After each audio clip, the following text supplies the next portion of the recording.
ब्रह्मानंदं परम सुखदं केवलं ज्ञानमूर्तिं द्वन्द्वातीतं गगनसदृशं तत्त्वमस्यादिलक्षणम् एकं नित्यं विमलमचलं सर्वादिसाक्षिभूतं भावातीतं त्रिगुणरहितं सद्गुरु तं नमामि।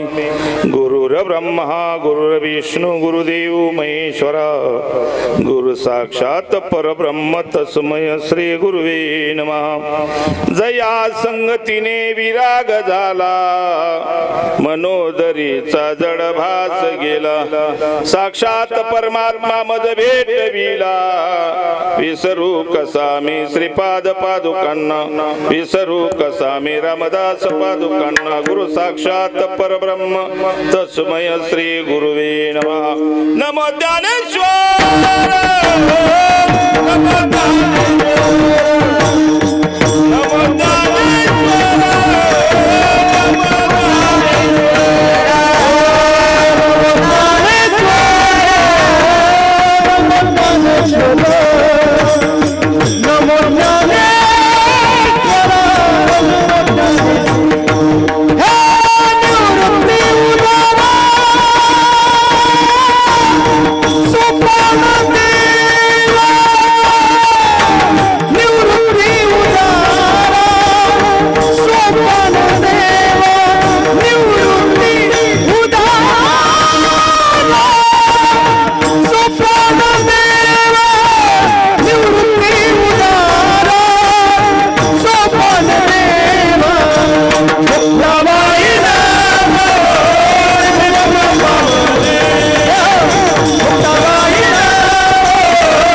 पुढे जाऊन तुम्हाला विचारणार किती इस्टेट आहे तुमची यम विचारणार नेतानी वाटणी विचारतात ती तेव्हा काय सांगताल 10 एकर घेतली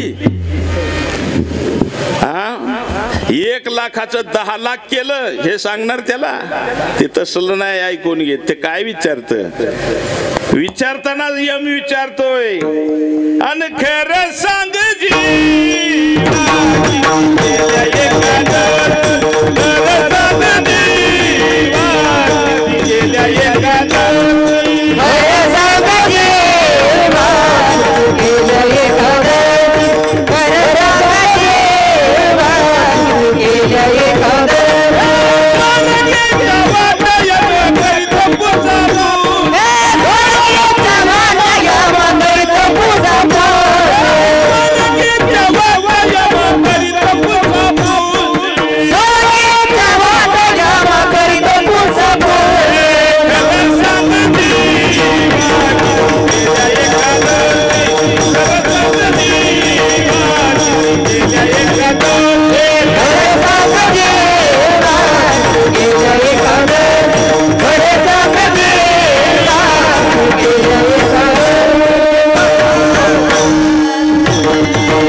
पैसे कमावलं पोर कुठं इंडोनेशियाला ह्याचा बंगला बांधला काय विचारत तसलं काय विचारत नाही त्याला काय करायचं तुमचं स्वप्नात केलेली काम ते विचारत नसते जागृतीत किती काम केली ती सांगा।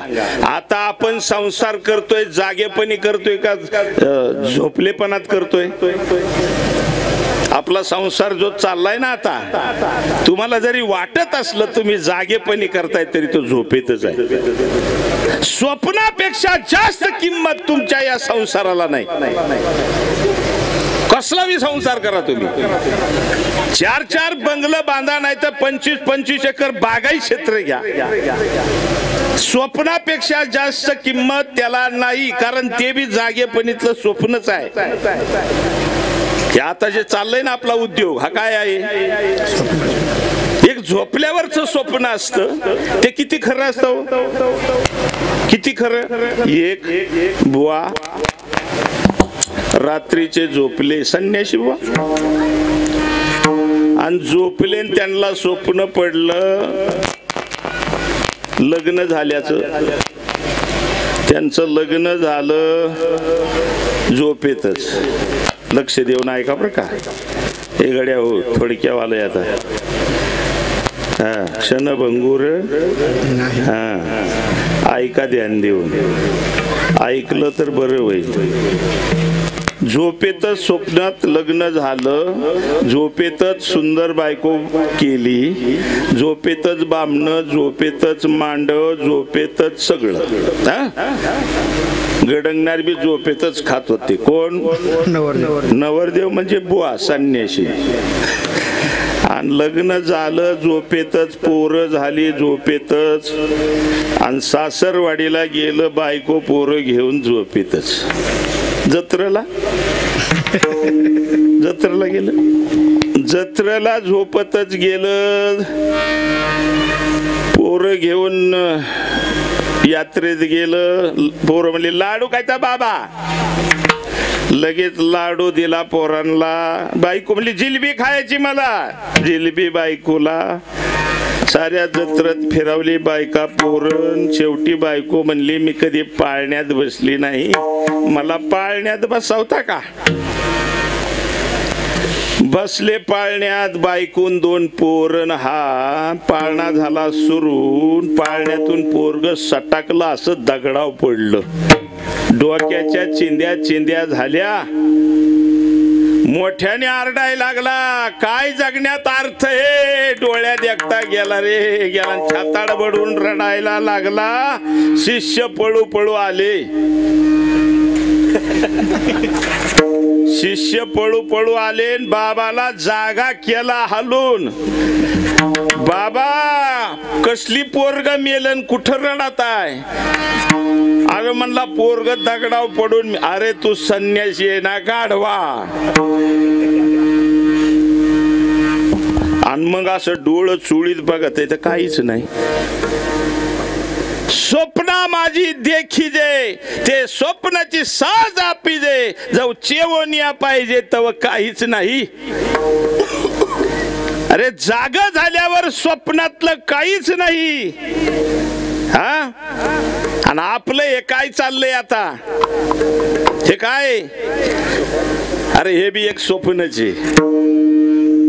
ह्याच्या पोटी जन्माला आलो, मग मी मोठा झालो, शाळा शिकलो, बायको केली, पैसे कमवलं, जमीन घेतली, बंगला बांधला, उलथून गेला.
बायका पोरं नाहीत उठल्या. हा तुम्हाला कधी कळल हा संसार खोटा आहे? उठल्या आपल्याला कधी कळल? पण उठावणारा कुणीतरी नको का? आता आंधळ्यापाशी जर आंधळ गेलं, मला सांगा, आंधळ्यापाशी आंधळ गेलं, आता कस काय जाग व्हायचं? ते झोपलेल्यापाशी गेला, जागा होऊ शकत नाही. त्याला जाग करणारा कुणीतरी पाहिजे. म्हणून संत जागे करायला आले, पण आमची झोप मोड केल्यावर आम्हाला राग येतो ना, तसं संताव आम्ही रागावलो.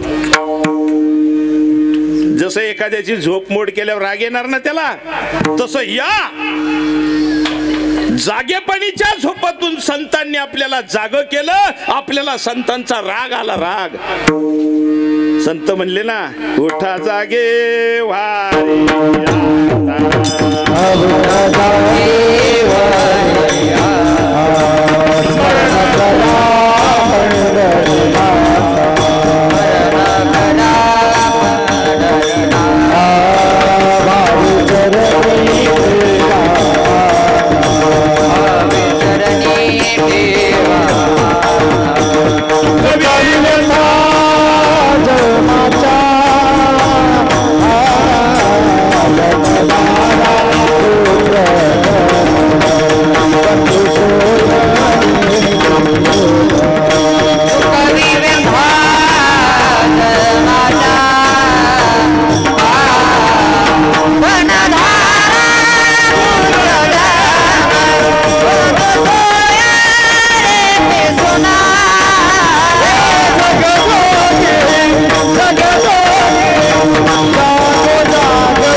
संत जागे करायला आले हो, पण राग आला मला संतांचा. झोळी चेन टाकलं संतांच्या. तुकोबारायाची गाड वाहून दिंड काढली का? जाग करायला आला. जागा केला म्हणून राग आला का? तसं आपणही या संसाराच्या झोपेत अरे निहार झोपलोय आणि निहार स्वप्न चाललंय, आणि त्या स्वप्नातून जर का कोणी जाग केलं, संतांचा राग येतो. पण संत त्यासाठीच आलेले आहेत, जाग करायला चाललेले आहेत संत. काही लोक म्हणतात मला, बाबा तुमचं कीर्तन लय अवघड असतं समजायला.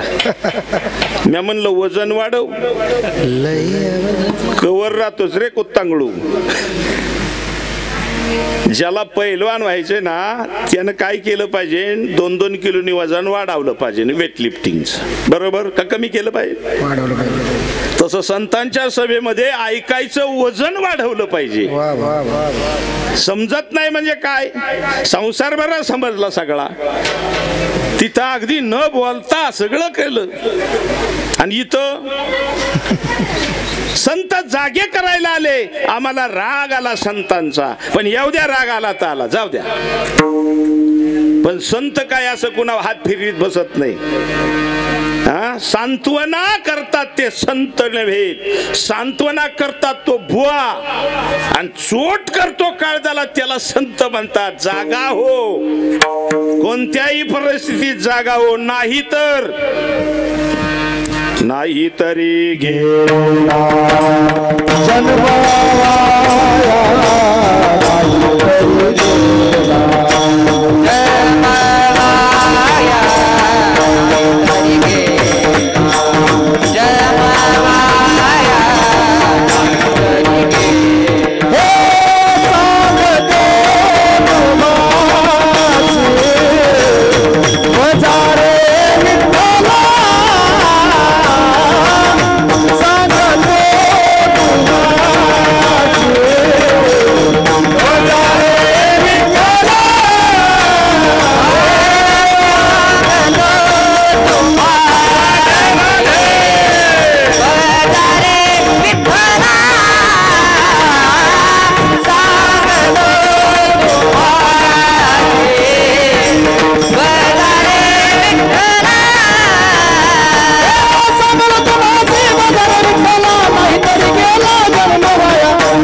वजन वाढवता वाढवता एक दिवस तो पहिलवान होतो, पण वजन वाढवावं लागतं, कमी नाही.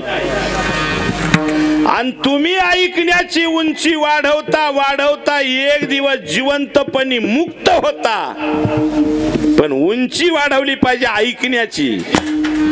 संसार कुणी बी ऐकत आहे, कुणी सांगत आहे हो.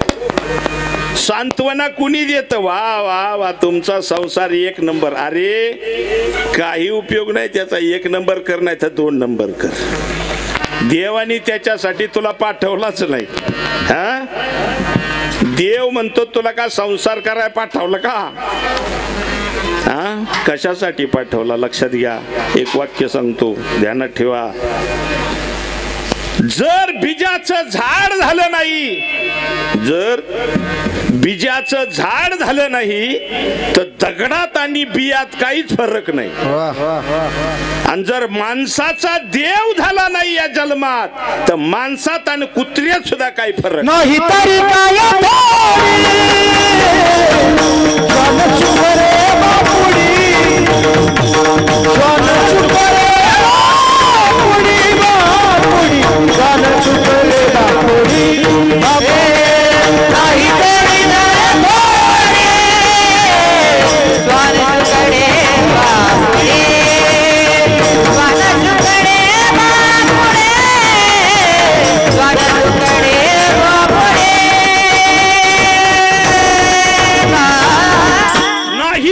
काय थोडी.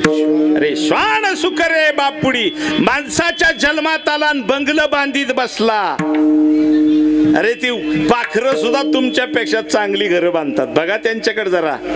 अरे सुवर्णीचा खोपा बघा, तुमच्या बंगल्यापेक्षा तर निश्चित चांगला आहे आणि तिनं स्वकष्टाने बांधलेला आहे. तुमच्यासारखं गवंडी लावलं नाही तिने. तिने गवंडी लावलं का तुमच्यासारखं? कॉन्ट्रॅक्ट दिलं का घर बांधायला? स्वतःचं घर स्वतः इनून इनून बनवलं. खोप्यामध्ये खोपा सुगरणीचा हो चांगला, देख पिलासाठी जीव झाडाले टांगला. तिच्यात आणि तुमच्यात काय फरक आहे? हा, लक्षात घ्या. जोपर्यंत आपला देव होत नाही, मानवाचा जन्म मिळून देव म्हणतो अरे याला खराब केलं काम आपण उग देह दिला. हा देह सोपा आहे का? तुम्हाला याच्यातलं कळणार नाही, कारण श्वास मनाने चाललाय. तुम्हाला काय तकलीफ आहे नाही का? आपल्याला काय तकलीफ आहे का? श्वास कोण चालवतं? मी. चाले हे शरीर कोणाची या सांगते, चाले हे कोणाची असते कोणाची असते झाले कोणाची असते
चालवते बघा.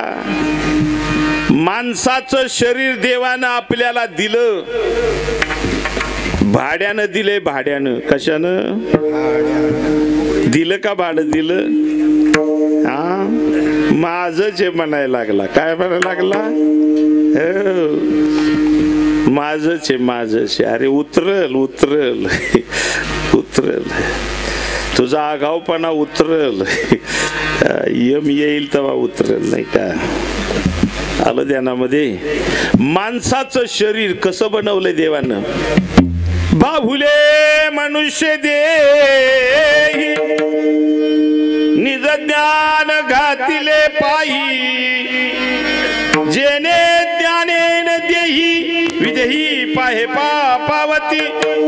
ज्या ज्ञानानं देही माणसं परमानंद स्थितीला जातात, विदेही अवस्था भोगतात. असं देवानं बनवला. हा आपल्याला दिलाय बघा. ह्यो देह जो आहे ना आपला, आपली मालकी नाही त्याच्यावर. मालकी असती तर केस गळून दिलं असतं का? मालकी असती तर डोळं जाऊन दिलं असतं का? मालकी असती तर गुडघं दुखून दिलं असतं का? आपली ग बसा ग बसा. तुम्हाला अंगा असं पाहिजे बघा. हवा पाहिजे, हवा. थांबा थांबा थांबा. ऐका ऐका ऐका. गड्यावरनीच त्या डेऱ्या वाढून बसलाय. काही उपयोग नाही त्याचा. देवे दिला देह, भजना गोमटा का भोजना गोमटा, हे खात बसलं बस. आज कोणचं हटील? आज कुठं काय यात्रा? काही उपयोग नाही.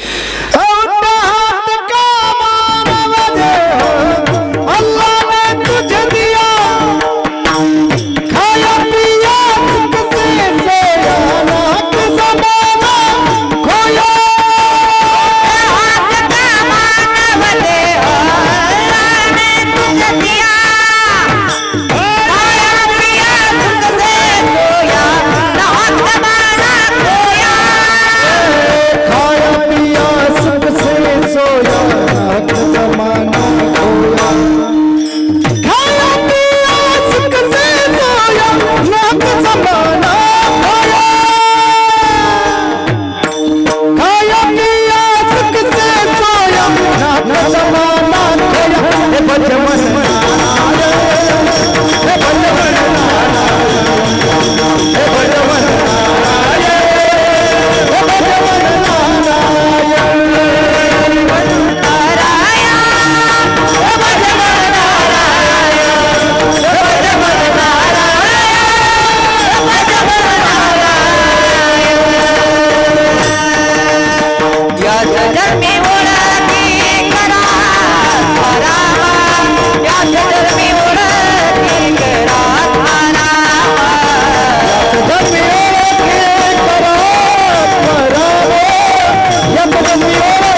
सांगा, या जगात आपण आलो आपल्या मनाने आलो?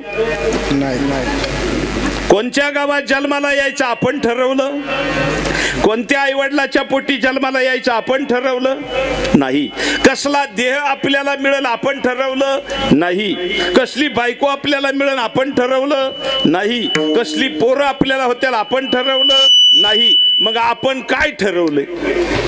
मला सांगा, आजपर्यंत आपण काय ठरवलं ती झालंय? उलट ठरवलं ती कधीच झालं नाही. त्याला तर जग म्हणतात, संसार कशाला म्हणतात? हे सगळं चालतं त्याच्या सत्तेनं चालतं, पण आपला त्याच्या विश्वास आपल्याला वाटतं मी चालवतो, मी नाही का? पण देवानं हा देह आपल्याला दिला, ज्या देहानं काय करता येतं एज्युकेटेड त्याला म्हणतात. एज्युकेटेड म्हणजे लय शाळा शिकला साहेब पुढे सालूट घालतो, बापाला पाया सुद्धा पडत नाही, त्याला एज्युकेटेड नाही म्हणत. हे एज्युकेटेड मंडळी आजची आहेत बघा, हे तिघजण भाऊ आणि एक बहीण, याला एज्युकेटेड म्हणतात आमच्या भाषेत.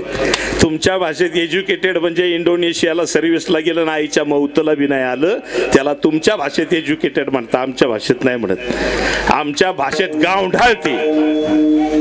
अरे आई गेलेली, आईच्या आणि बापाच्या सुख दुःखात जो त्यांची सेवा करत नाही त्याला आमच्या भाषेत गावढाळ म्हणतात. एज्युकेटेड तुम्ही म्हणा, साहेबाला सलूट ठोकी तू शिकला 25,000साठी साहेबाला सलाम आणतो, त्याला तुम्ही एज्युकेटेड म्हणा, आम्ही नाही. आम्ही त्याला एज्युकेटेड म्हणतो जो बापाची मिराशी स्वाभिमानानं सांभाळतो, तो आमच्या बाबतीत इनेकरी एज्युकेटेड आहे. माझ्या वडिलांची मिरासी गा देवा, माझ्या वडिलांची मिरासी गा देवा, तुझी चरण सेवा पांडुरंगा, तुझी चरण सेवा पांडुरंगा.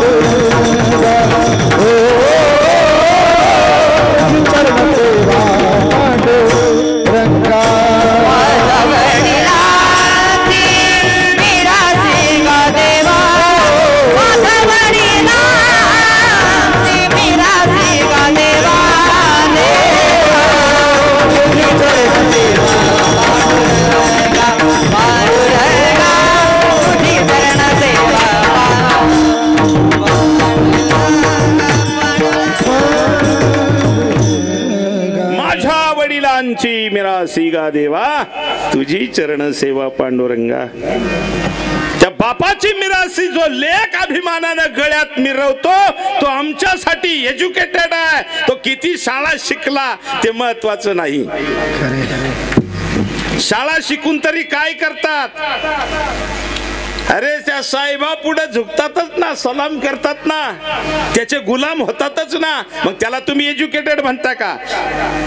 पोरगी शाळा शिकली, झिपऱ्या वाढून बोंबलं थिंडती आणि बापाचं ना ऐकता दुसऱ्या बरोबर लग्न केलं, ती पोरगी तुम्ही एज्युकेटेड म्हणता का? आम्ही नाही तिला एज्युकेटेड म्हणत. ज्या पोरानं बापाची सेवा केली, त्या बापाचा विना गळ्यामध्ये अडकवला, त्या पोराला आम्ही पोरगा म्हणतो, इतरांना नाही म्हणू शकत. कारण पुत्र, सुपुत्र आणि कुपुत्र, काय काय म्हटलं मी? पुत्र, सुपुत्र आणि कुपुत्र. पुत्र त्याला म्हणावं जो बापाच्या श्राद्धानिमित्त पुण्यदान करतो, पुत्र त्याला म्हणावं. सुपुत्र त्याला म्हणावं जो बापाचा उद्धार करतो. बापाला परलोक मिळावा म्हणून जो पुण्य करतो त्याला पुत्र म्हणावं. सुपुत्र त्याला म्हणावं जो बापाला मोक्षदायी मोक्ष देतो त्याला सुपुत्र म्हणावं. आणि कुपुत्र एज्युकेटेड तुमच्या भाषेत असेल, मी त्याला कुपुत्र म्हणतो जो बापाची सेवाच करत नाही. विठाला विठाला.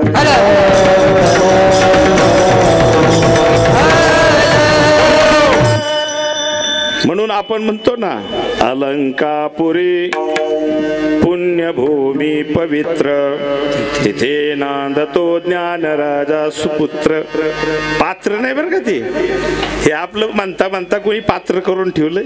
सुपुत्र ज्यानं आई वडिलाला सुद्धा मोक्षाचा मार्ग खुला करून दिला. नवे नवे आई वडीलच नाही, 21 पिढ्या निस्त्या आई वडिलालाच नाही, साऱ्या जगाला ज्यानं मोक्षाचा मार्ग खुला करून दिला त्याला सुपुत्र असं म्हणतात. लक्षात आलं तुमच्या?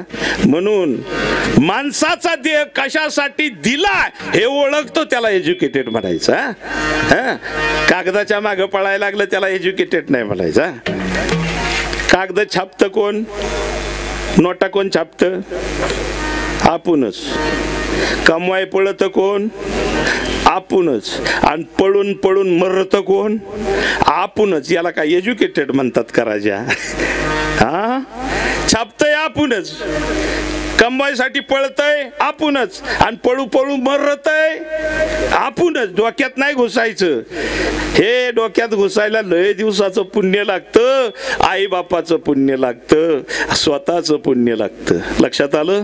माणूस बिघडायचं बी कारण तीन आहेत. एक आईची वासना, वडिलाची वासना, आणि तिसरी आपली स्वतःची वासना. या तीन वासनेने माणूस बिघडतो आणि घडतो बी या तीन पुण्याईनं. आईचं पुण्य, वडिलाचं पुण्य आणि स्वतःचं पुण्य. आलं लक्षात? घडतो बी यानंच. एखादा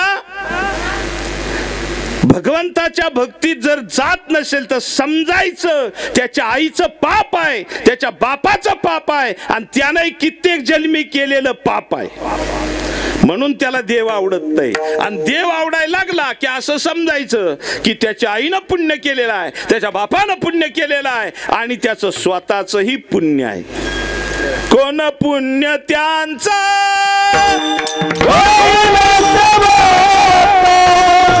कोण पुण्य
वाकडं झालं की म्हणायचं तिघांचं पापे. माळ घाल म्हणलं तीन ठिकाणी वाकडं झालं ना म्हणायचं तिघांचं पापे. एक तर याच्या आईचं पापे, याच्या बापाचं पापे, आणि याचं बी पापे. आणि गळ्यात पवित्र तुळशीची माळ आनंदाने घालायला तयार झाला समजा आईचं पुण्य आहे, बापाचं पुण्य आहे, आणि स्वतःचं बी आहे. मी या जागेवर उभा आहे ना आज, हे माझ्या आईचे पुण्य आहे ना उभा आहे. आई अजून या तुम्ही कधी जर आला माझ्याकडे तर. त्या आईनं लहानपणी एवढा असताना मला हाताला धरायचं आणि पोथीला नेऊन बसवायचं. पोथी ऐकली. एक दिवस सहज बाहेर आलो मी तर आई झोपली होती पितळाला टेकून, माझी आई. मी आईला म्हणलं, आई मला कशाला का ती पोथीला, तुला झोपती खुशाली इथं येऊन. तर तिला 7 लेकरं. किती? मी 7वं शेंडफळ. 7 लेकरं, 32 एकर जमीन. आमची आई करडीचं ह्याला असतात ना गाडी पेट, ती स्वतः मागून एकटी उचलायची आणि वडील धुऱ्या दाबायचे. आणि तिच्या घरी म्हणजे तिच्या माहेराला तिचा बाप उपसरपंच गावचा, मांडवण फराटा, विनायकराव पांडुरंगराव फराटे. माझे आजोबा उपसरपंच, तिन्ही मुलं पहिलवान. एवढी मोठी बागायत जमीन पण देताने दिली अशांना. तेवढं कष्ट करून कधी तक्रार नाही. मला संध्याकाळी घेऊन पोथीला. लक्षात आलं तुमच्या? म्हणून इथं जी उभा आहे ना ती तिची पुण्याई आहे. म्हणून मी आईची पुण्याई सांगत असतो. मातृदेव भव, पितृदेव भव आणि आचार्य देव भव. या 3 जणा व्यतिरिक्त तुम्ही चौथ्याला भजित असताल ना, ते मान्य नाही. अनएज्युकेटेड त्याला म्हणतात, ज्यानं हा जन्म ओळखला कशासाठी आहे. मगाशी सांगितलं मी, जर बीजाचं झाड झालं नाही तर बीजात आणि दगडात फरक नाही, आणि माणसाचा देव झाला नाही तर माणसात आणि कुत्र्यात काही फरक नाही. पशु का हो तपनैया, नर का कुछ भी न होय, अरे नर एक बार करनी करे तो नर का नारायण होय. आपल्याला देव होण्याची संधी दिली देवानं, हा जन्म एवढा मोठा सुंदर दिला, आणि आपल्या हृदयात येऊन कोण राहिलाय? देव राहिलाय. कोण राहिलंय? कोण राहिले आपल्या हृदयात? कोण चालवतं हे सगळं शरीर? कोण उठावतं झोपतून आपल्याला? कधी विचार केला, अरे त्याला रे गांजा पाजी त्याला का रे लका, काय बोलावा तुम्हाला, त्याला लका मटण घालिता, हात बसलंय त्याला, काय करील तुमचं ते नाही सांगता येत. त्याला दारू पाजिता, हात बसलाय त्याला, तुला का म्हणतो एवढी कृपा केली मी तुझ्या आत येऊन बसलो लका, आणि तू खुशाल दारू पितो लबाड्या करीतो लका. हा, कशात आपलं हित आहे? माऊली ज्ञानोबराय म्हणतात, अरे हा माणसाचा जन्म मिळणं कठीण आहे. 84 लक्ष योनी कोटी कोटी फेरा भोगून आपण इथं आलो. या माणसाचा देह मिळणं कठीण आहे. या माणसाच्या देहात हृदयात भगवान परमात्मा राहतोय, तरी आपल्याला कळत नाही. हा, अरे येऊ नाही ना, या माणसाच्या देहाला आला या जगामध्ये. आता एकच काम कर, अभंगाचं पहिलं चरण.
साते म्हणजे बाजार.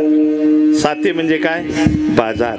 या जगताच्या बाजारात आपण आलेलो आहोत. सैतांशी आलोच आहोत ना. मग एक काम करा, ओळगा शारंगरू. ओळगा या शब्दाचा अर्थ असा होतो ओळखा नाही नुसतं, मग देव व्हा.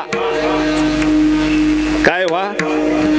आम्हीच झालो नाही तर देव कधी व्हायचं? मला सांगा, किती जणाला हे माहिती आहे मी कोण आहे?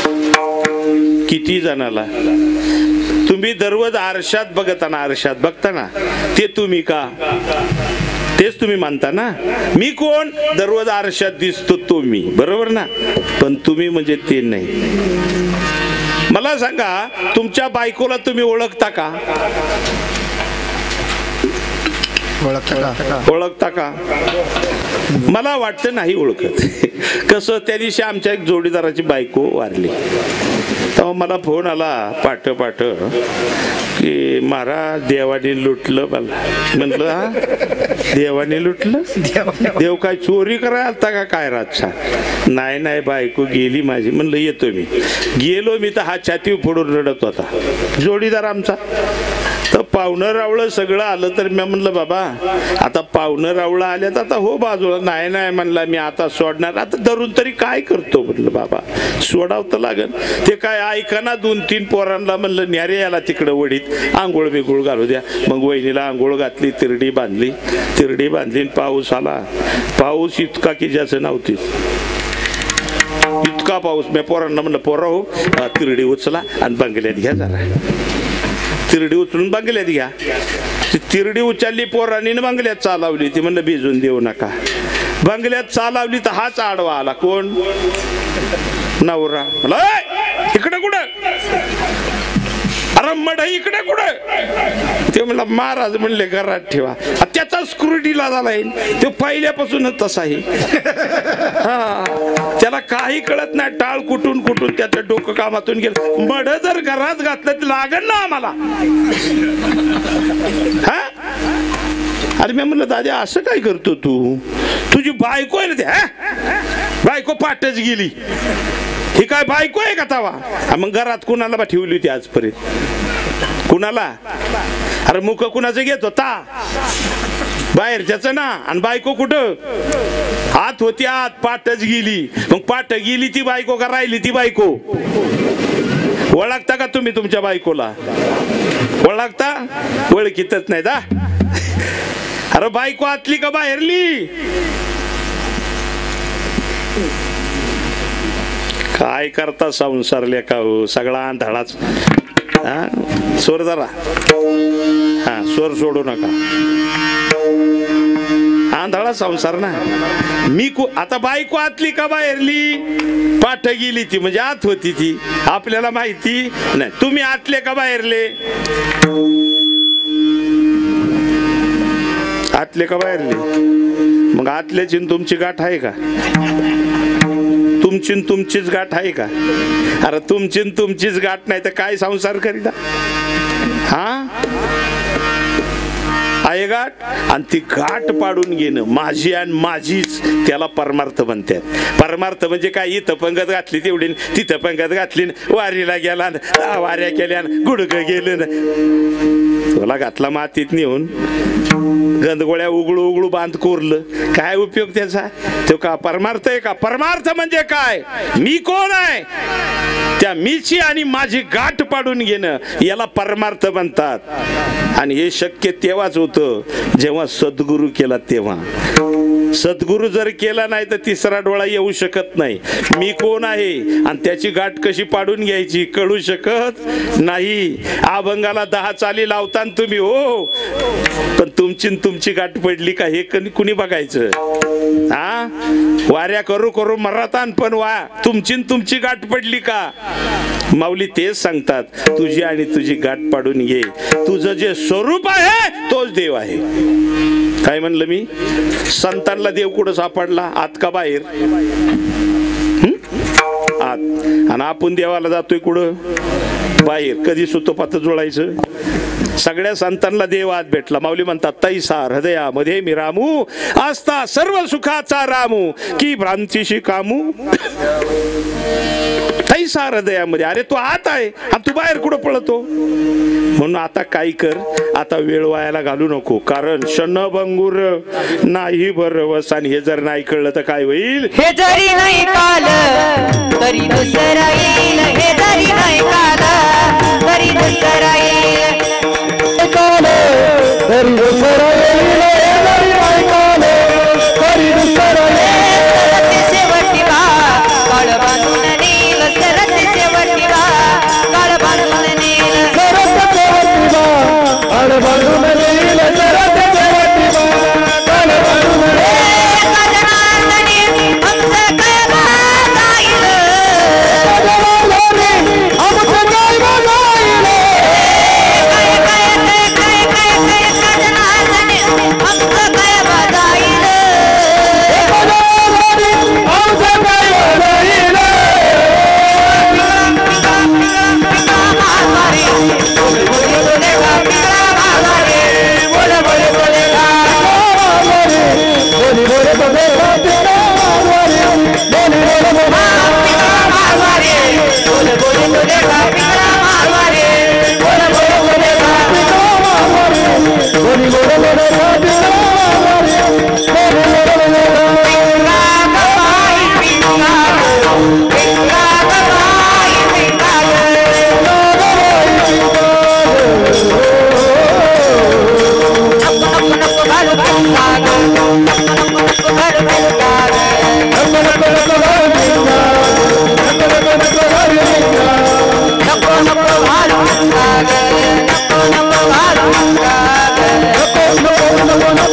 स्वस्वरूपाला जाऊन मिळला नाही. स्वस्वरूप आपलं आत आहे, त्याला आत्मा असं म्हणतात.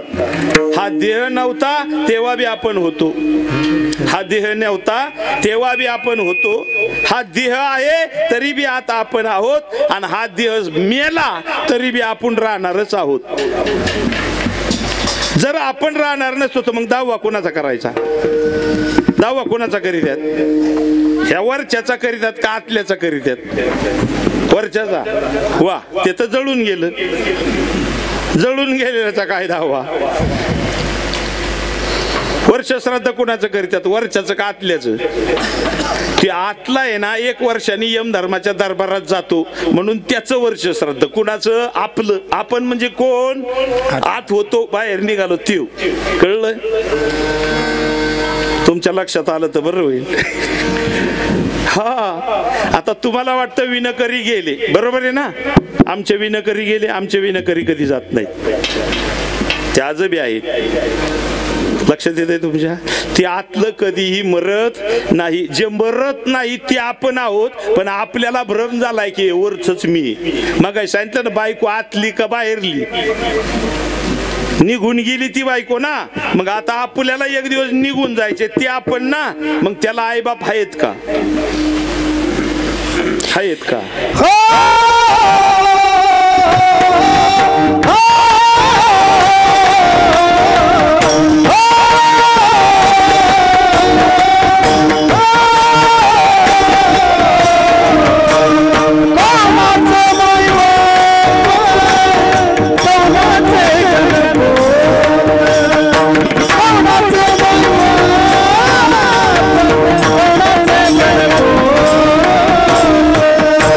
Jai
देवाशी एकरूपता साध्य केली नाही तर नाही तरी संसार जाईल रया. संसाराची रया गेल्याशिवाय राहणार नाही, हा जन्म वाया गेल्याशिवाय राहणार नाही. माऊली पुन्हा प्रश्न विचारतात, कौनाचे मायबाप? तुम्ही म्हणताना आईबाप कुणाचं असं म्हणतात का? तसं नाही, ते एवढं सोपं नाही. ते कौनाचे म्हणजे आत्म्याचे की शरीराचे? शरीराचे आईबाप म्हणावा तर शरीर बनतं पंचतत्वाचं. पृथ्वी, आप, तेज, वायू आणि आकाश याचं काय बनतं? शरीर. आणि आत्मा हा परमात्म्यापासून बनतो. मग हे आईबाप कुणाचे? शरीराचे का आत्म्याचे? कुणाचे? कौणाचे मायबाप? त्या दिवशी एक जण म्हणला, भांडणं चालली त्यांची वाटण्यावरून, जमिनीच्या वाटण्यावरून. आता झालं थोडं राहिलं, आता थोडं ऐका फक्त, कळ काढा गटकीवर. झालं थोडं आपलं, माझं झालं म्हणणं, एवढं ऐका. तर वाटण्याहून भांडणं चालली होती तर पोरग धावलं बापाव. आता कोणाच्या घरी तेच चाललंय समजा, काय कोणाचंही सगळ्याच तसंच असते. म्हातारं झाल्या पोराला वाटतं का ह्या म्हाताऱ्याने गप पाडावा, आणि म्हाताऱ्याला वाटतं कारट्याला काय जुळण्याजोगं नाही. असंच आहे सगळीकडे. माझं बी तसंच आहे, तुमचंच काय घेऊन बसलं. मला वाटतं माझ्या पोराला काय जुळायचं नाही. आता माझी पोरं माझ्यापेक्षा पुढची निघाली, भागवताचार्य झाली, पण तरी मला वाटतं ह्यांना काय जुळायचं नाही. हा असं वाटत. ती बाप मध्ये बोलायला लागल्या, पोरग धावलं बापा, म्हणला बघा बघा बाबा, अहो कमीत कमी यांना कळावा मी आज जन्म दिला ह्यांना. मी म्हणलं ढगार काय गप पाडायचं नाही. मी म्हणलं चला गाड्याला घेऊन येऊ आपण, चला चला उठा. म्हणजे बांधणं व्हायचे तर म्हणलं चला आपलं. बाहेर नेलं बंगल्याच्या मागं. मी म्हणलं इकडे या. म्हणलं मला खरं सांगा, हे पोरग तुमचं कशावरून? मला सांगा, वीर्य तुम्ही बनवलं नाही, आईची पिशवी तुम्ही बनवली नाही, आईच्या पिशवीमध्ये 9 महिने 9 दिवस गर्भ तो सांभाळला नाही. नाकाच्या जाग्यावर नाक, कानाच्या जाग्यावर कान, डोळ्याच्या जाग्यावर डोळं, तोंडाच्या जाग्यावर तोंड, हाताच्या जाग्यावर हात, पायाच्या जाग्यावर पाय तो बसावलं? म्हणलं नाही. 9 महिने 9 दिवसांनी बाहेर आलं तवर जेवायला त्याला आत कुणी घातलं? नाळ कुणी जोडली होती? तो 9 महिने 9 दिवसांनी बाहेर आलं, आणि बाहेर आल्यानंतर दुधाची व्यवस्था लगेच केली. कुणी केली? लाज वाटत नाही तुला? माझं पोरग म्हणा मुंडक्या पाय देऊ तुझ्या, गप पड ना. ह्याच्यामुळे तर रट्ट खातोस बाप पोराचं. खरं आहे ना? तुम्हाला वाटतं तुमचं पोरग तुमचं नाही, ते कौनाचे माई बाप? कौनाचे माय बाप? सत्य फक्त स्वीकारता येत नाही, आमची ताकद नाही तेवढी सत्य स्वीकारायची. पण सत्य सत्य आहे. आपलं पोरग नाहीच ते चुकून माकून आपल्या पोटी जन्माला आलं असं आपण म्हणतो. आपलं नाही, आणि आपण बी त्याचे कुणीही नाही. कौनाचे माय बाप?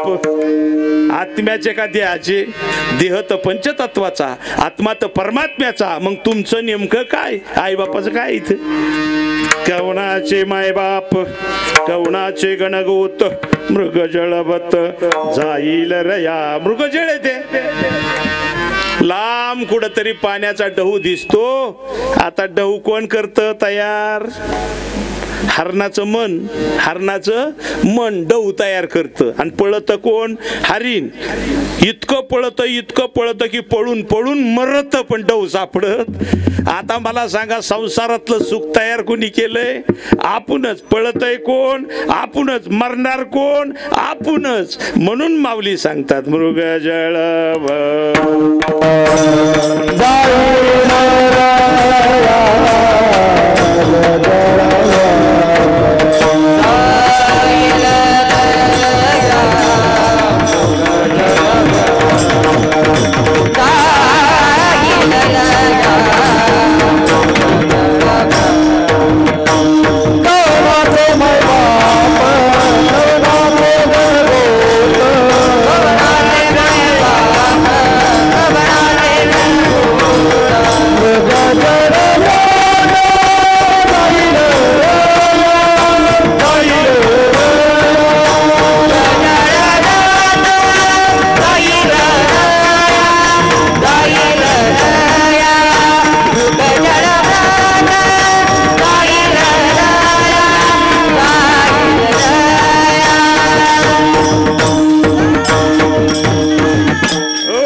करण्यासारखं एकच आहे. काय करा, देवा देव वाद्य.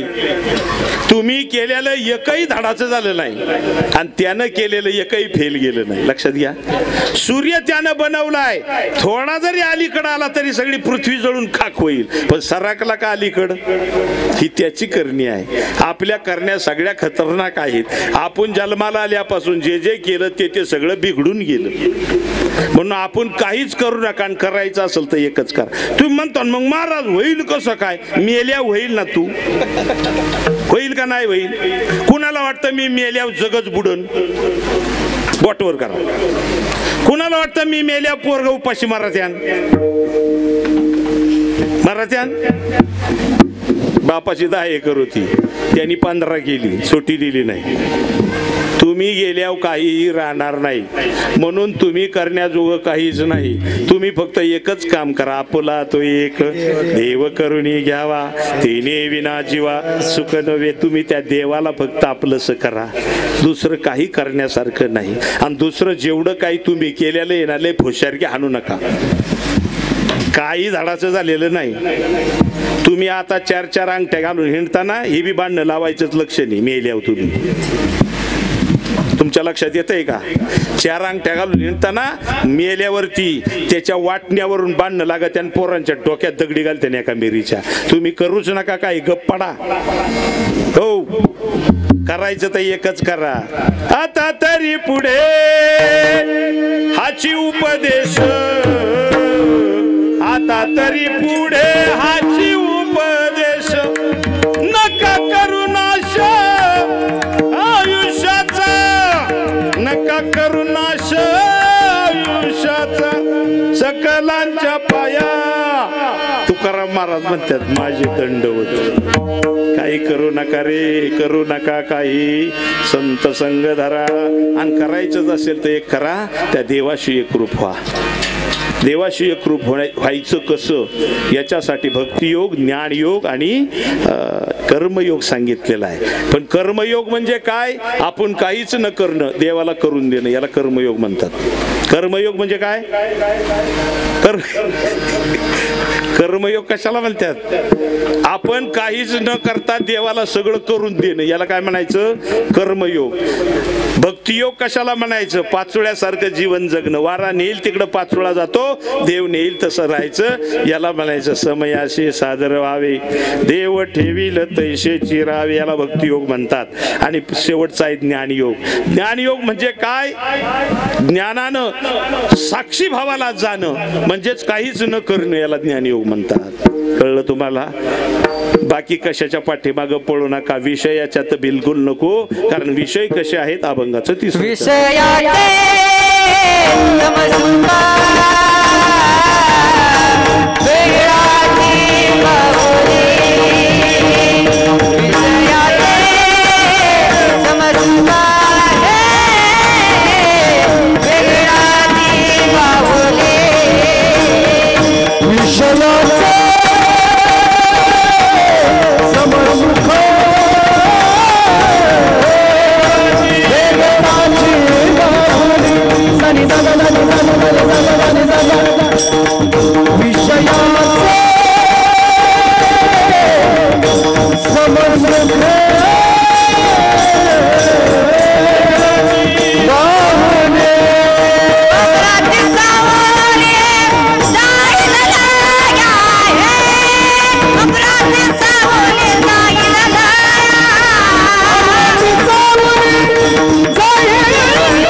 लय जोरात मिळाले बरं का. अच्छा वाटतं बंदच करू नाही पण तुम्ही उगत तार म्हणलाय.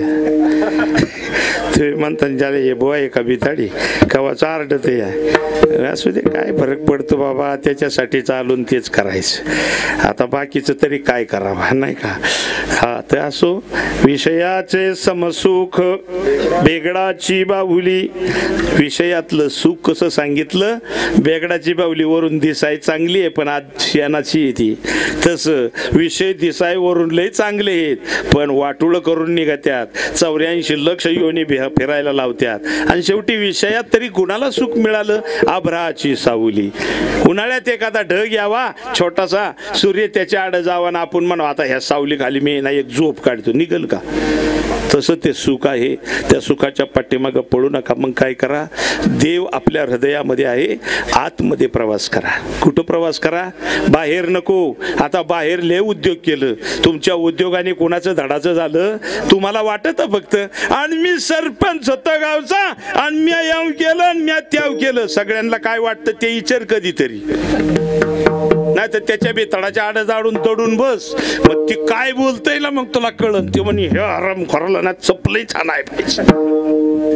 तुमच्या बाबतीत लोकांची मत ही आहेत. तुम्ही काही जरी स्वतःला कालर उडून म्हणत असताल चूक.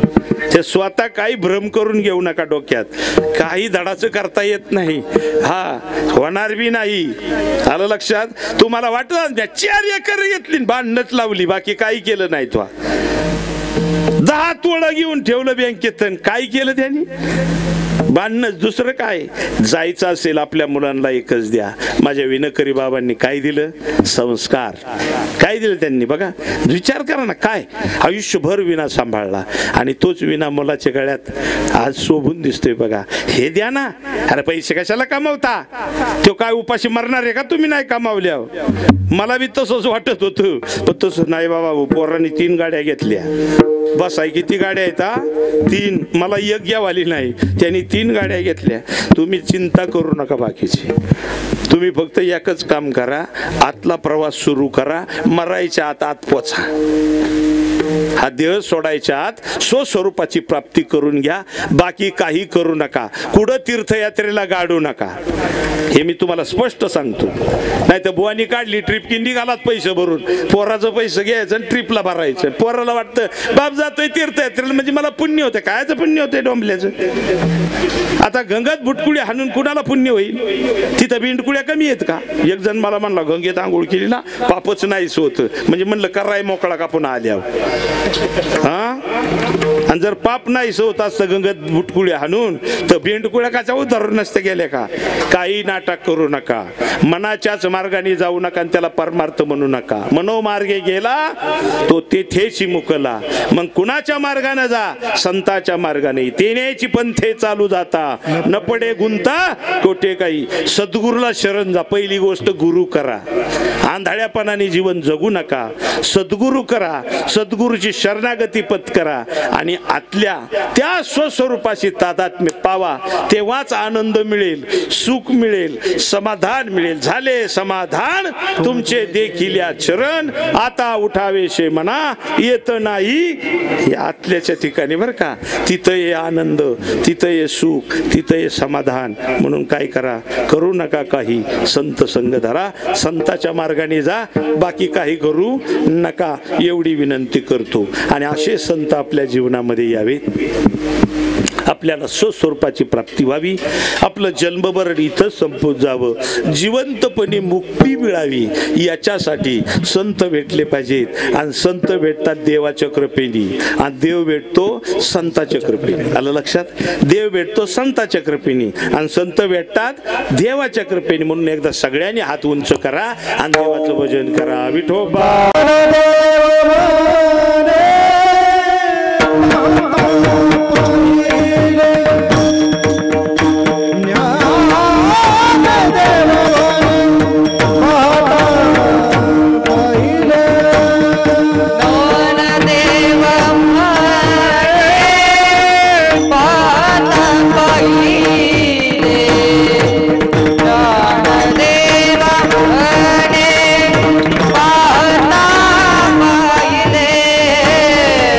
स्वप्नीचे नाही